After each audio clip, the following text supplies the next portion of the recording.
Hey, I want to tell you about a new mini course that I have. It's called the 5 Minute Shift. One of the most frequent questions that I get from people on social media and clients is, how do I stop feeling anxious? How do I stop feeling upset? How do I stop feeling angry at my spouse? How do I stop feeling a certain way and get to something that feels better? This mini course is to answer that question. It's a 30-minute video. You get a cheat sheet and the slides, plus a Q&A and a why this works video. But really all you need is the 30-minute video, the how-to.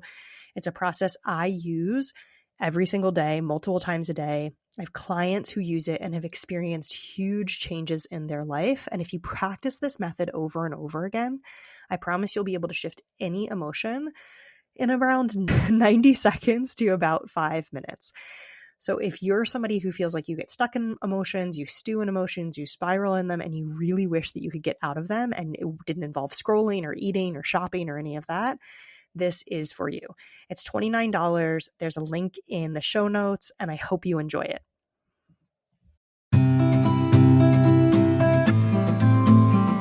Welcome to Millennial Midlife, the podcast for high-achieving millennial women who've checked all of the boxes, career, family, success, or whatever your boxes are, but still feel burned out, overwhelmed, and wondering, is this all there is?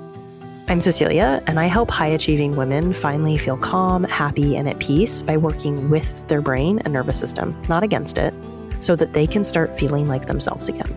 If you're done with people-pleasing, perfectionism, and pushing through, and ready for a new way of being, one that feels grounded, calm, and aligned, you're in the right place. Let's shift from burnout to alignment, from doing it all to doing what matters, and feel good while doing it. Have you ever found yourself lying in bed at night replaying the day, not in celebration of what you did, but in quiet judgment of what you did not do? Maybe it's the list of tasks that didn't get crossed off.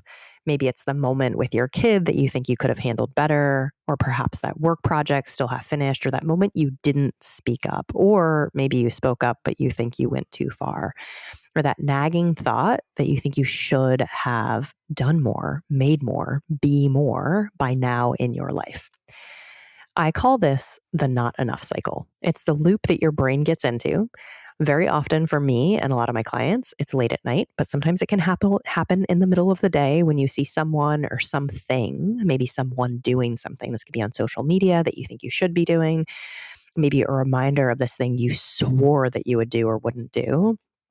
And it sounds like this: you're not enough. You haven't done enough. You don't have enough. And you won't feel good enough. You won't feel happy. You won't feel satisfied. You won't feel like enough until you have those things. I feel it even just talking about this right now. The really interesting and maybe even funny part is that because enough is very nebulous, right? Enough for you today is likely not what enough was for you when you were 10 years old or 25 years old. Because it's never quantified, there is no clear finish line. You can never actually get there. For me and for so many of my clients, this shows up as a quiet hum of discontent. There's this sense of comparison, this sense of measuring yourself against someone else, but very often it's measuring yourself against an ideal that you've created in your own head. A version of yourself who always gets it right, who always finishes the list, who somehow always feels calm, successful, ahead of schedule, who meal preps, who works out, who is the best parent, who is a model employee or leader. Whatever it is for you, this version of yourself who does it all every single day, like a machine, right? They're at peak performance every single day. And when that version, when your own lived version doesn't actually match up with that ideal version, when there's some dissonance there, your brain says, see, you're not enough. And that's why you should feel shame, embarrassment, not accomplished, whatever it is. This can sound really small, this kind of constant thing that's going on in our head, but the impact is really massive, right? You can feel it in your body. Even as I'm talking about this, and I'm talking about this from a more intellectual capacity, I can feel myself kind of wanting to like shrink back. I can feel a kind of tightening in my chest. So you can notice for yourself. Maybe it's the tightening in the chest. Maybe it's a little panic or urgency in your belly. Maybe it's that like a tightening in your throat, feeling like you don't have a voice anymore, this sinking sense of being behind. And the impact, unfortunately, does not stop at physical feelings in our body. It changes confidence. It changes how we talk about what we're doing, how we show up as a parent, the actual actions we take in daily life. So, I mean, if you think about it, no one is showing up as a compassionate, present human being when they're in a self-loathing loop, right? No one is showing up as a good parent when they're telling themselves, I should be a better parent. No one is being an amazing, inspiring leader when they're telling themselves, I need to do more to be an amazing, inspiring leader. If you think about it from like a sports perspective, this is a little bit of a tangent, but if you think about it from a sports perspective or a performance perspective, it makes total sense, right? If you think about somebody like Taylor Swift, she's not back in her dressing room getting ready for a show being like, I bet somebody else could sing the song better. I really haven't done enough to prepare. I'm probably going to fail. Like, that's not the pep talk she's giving herself, right? That's not why if she did that, she would not have the number of people listening to her songs, right? Millions of people, hundreds of millions of people listening to her songs as soon as they come out. She wouldn't be there. We probably wouldn't even know her name. So you might recognize this as the voice that shows up right before bed, whispering what you didn't do. Or maybe it's in the middle of a workday when you hear someone else has accomplished something and instantly you measure yourself against them. Or maybe even it's with something like money, that thought of, I don't have enough, or when I finally do, I'll feel safe. Whatever it is, we tell ourselves, if I just had 2 more hours, if I just had 2 more days, if I just had $2,000 more or $200,000 more, then I could rest. Then I'd feel good. Then I'd feel safe. Then I'd feel accomplished. But of course, that moment, it never comes, because even if we do get to where we want to get, even if we do have the 2 more hours, when we're in the loop of telling ourselves there isn't enough time, it's not enough. It's not enough, right? That's the loop. That's the actual loop, right? So even if we get there, we're so busy telling ourselves that we don't have enough, that we don't actually have enough, right? When you tell yourself you don't have time, even if you magically get 2 extra hours in your schedule, when you're telling yourself it's not enough, you don't actually use it. You kind of waste it, right? You piddle it away. You scroll through it. And so you telling yourself there's not enough actually guarantees that you don't have enough, and you don't actually get to feel the things you do have. Okay, so what do we do when this feeling hits, right? When you're there? Usually one of a few things.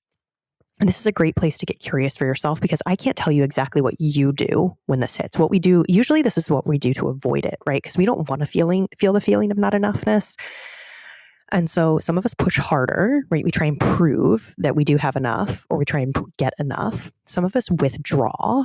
So we like kind of go away from it.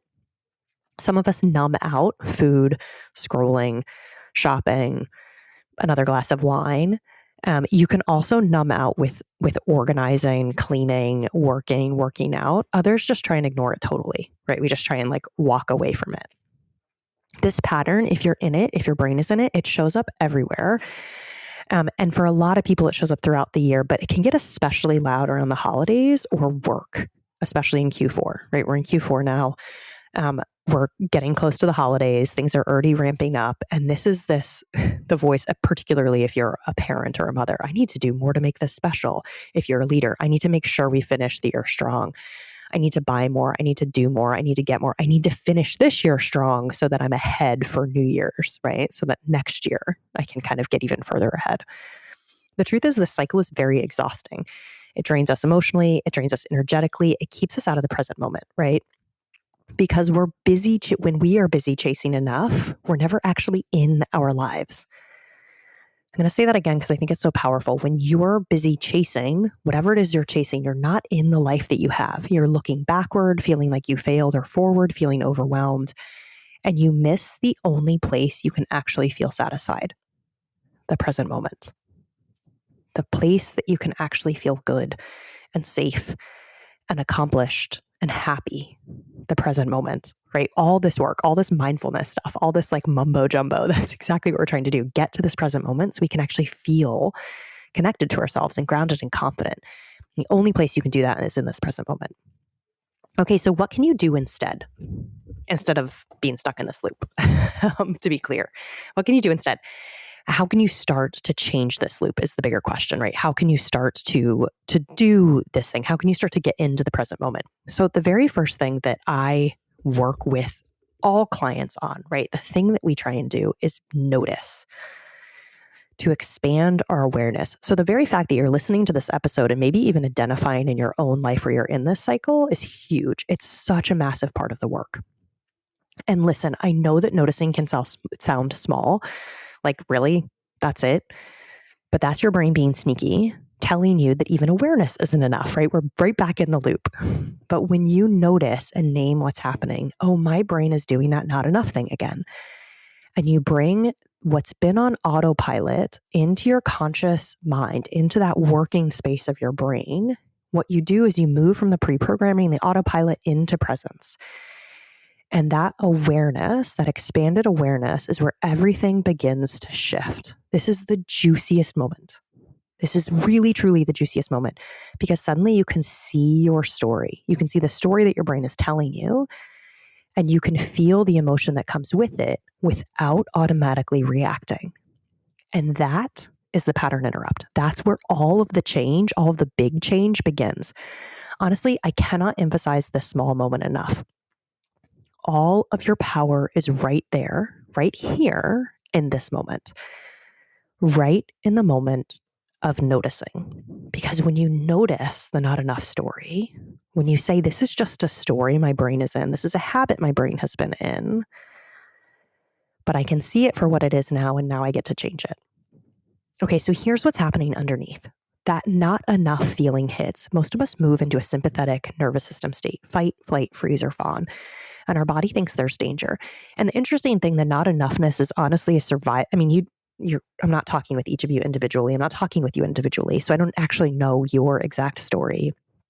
But oftentimes we get the not enoughness because we want to be acceptable, we want to be loved, we want to feel worthy, we want to feel safe. And so we have some variation of a story around that. And our brain thinks that if it holds the not enoughness over us, it will convince us to accomplish more so that we will move into the safety, acceptance, worthiness, love, that kind of thing. I was going to say safety again, but we already said safety. Our body thinks that there's danger, right, when we're in this place, because this part of your brain actually doesn't know the difference between physical danger and intellectual danger. And when that happens, so when it thinks there's danger, part of your brain kind of goes offline. Your creative and cognitive thinking goes offline. And that's when the old program really takes over. So it really, really begins to get deeper and deeper in there. And it brings up old stuff, and it brings up all kinds of evidence. Your brain is just trying to help you feel safe in that moment. So you're scrambling for something. Or so you do scramble for something, right? In that moment, when you feel really insecure, you feel unsafe, you feel like a failure, your brain oftentimes wants to avoid that. And that's when we grab the snack, when we have a little scroll, a glass of wine, an impulse purchase, when we try and organize something or do something to get a sense of safety and control in that moment. But the external fix will always fall short because the relief is temporary, right? Scrolling might feel kind of fun. The cat video is kind of funny, but you haven't actually changed the thing that felt dangerous in your brain. You've just distracted yourself. What you really need in that moment is internal safety, which is the ability to soothe your nervous system and remind your brain that we're okay right now. And when you notice the story and you take time to engage with yourself in that moment and soothe your nervous system, that's what doing this work all is, right? That's all we're doing. We're always just bringing awareness, we're engaging, we're soothing, we're taking aligned action. We're like reiterating that over and over again. You bring this sense of, I'm actually okay right now. And I hear the story and I hear the habit, but I can actually shift it. I can recognize it first. Okay, so just for funsies, let's try and play with a story, right? Let's try and prove this to yourself, because I almost never want you to just take my word for it. I want you to experience this in your life. So you might put yourself in a situation where you felt like not enough recently, or maybe you can pretend it's the end of your day and you have to go pick up your kids, or you're ready to head home, maybe to meet friends for something. Or maybe you're like, your tennis lesson that you scheduled is coming up and you need to leave whatever it is you're doing, but you notice that you haven't finished everything that you wanted to finish. Maybe things are open or you didn't even start them. In that moment, or you can imagine yourself in bed, listing all the things you didn't do. In that moment, or right now, say to yourself, I don't have enough time. I don't have enough time to do everything. Notice how that feels in your body. Like I said, I'm doing this intellectually. Like I'm guiding you through something, and I even feel like a little overwhelmed, right? Like I don't have enough time. I like take a breath. So for most people, it's somewhere between frantic and hopeless, but name your own emotion. Now take a breath, kind of put yourself in that same situation, and instead say something like, I have 45 minutes before I need to leave. How do I want to use it? I get to choose how I use this time. And here you're not lying to yourself, right? You're not telling yourself I have all the time in the world. For me, if I have 45 minutes left before maybe I need to go pick my kids up, I might not have time to record a podcast.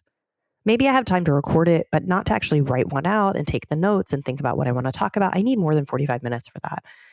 But I do know that I could send a few emails, or I could do I could record a few posts for social media, or I could respond to some comments. So when I tell myself I don't have enough time, I usually waste it. But when I tell myself I have 45 minutes and I get to use it intentionally, I remind myself of that, I actually do use it more intentionally. So the circumstances don't change in that situation, right? But the feeling did. From that place of I have 45 minutes, I felt empowered. I felt like I had agency. I was going to say urgency, but it's not urgency. I feel like I have agency in my life. And suddenly everything starts to shift in that moment. The feeling changes. And that's power, right? That's you being empowered in your own life. The story of not enough will keep you trapped in the same cycle. But when you come back to noticing and becoming aware of what is available, your time, your money, your energy, your presence, you get to feel like you do have agency again. You get to feel capable, empowered in your life.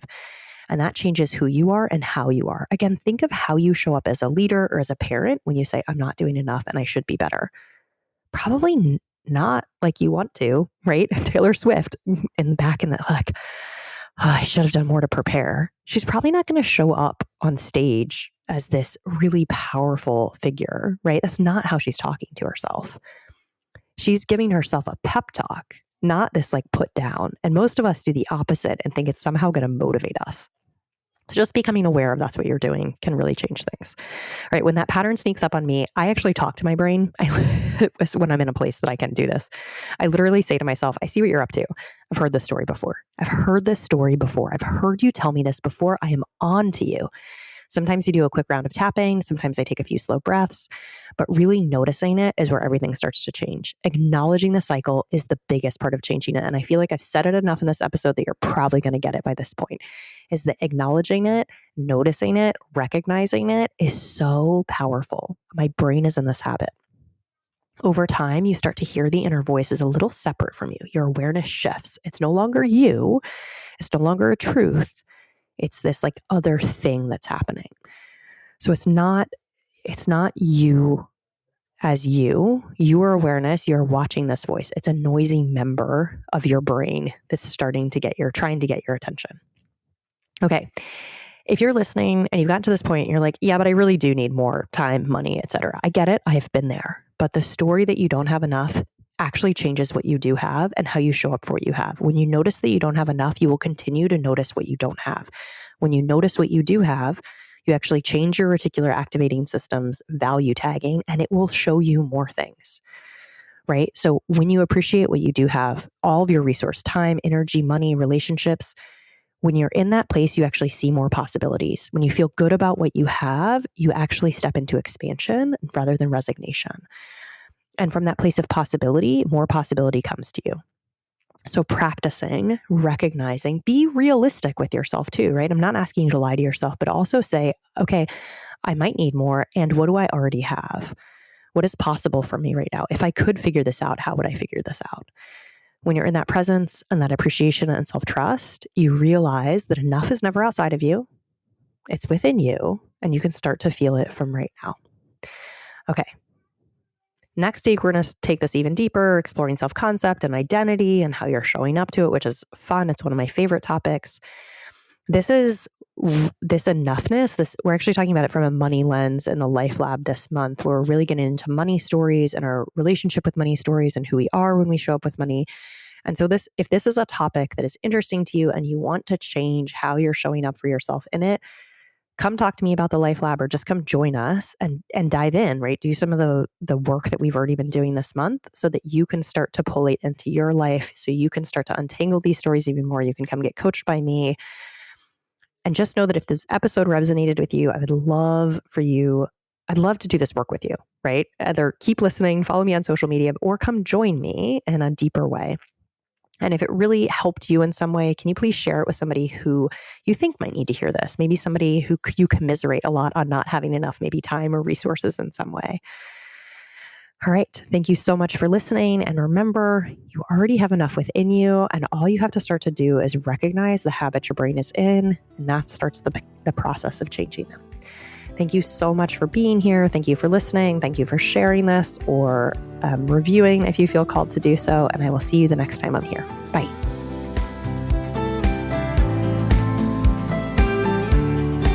If this episode resonated with you, chances are you're not the only one. We women have been following so many of the same invisible rules, and sometimes all it takes is hearing someone else say it out loud to feel less alone and feel like something else is possible. So if a friend, a sister, or a coworker came to mind while you were listening, would you share this episode with her? It's such a simple way to remind women in your life that they don't have to do midlife or even life alone. And if you'd like to help even more women find Millennial Midlife, leaving a quick review on Apple Podcasts or rating on Spotify makes a huge difference. It only takes a minute, and it means the world to me. And of course, make sure you're subscribed so you never miss an episode. We're just getting started.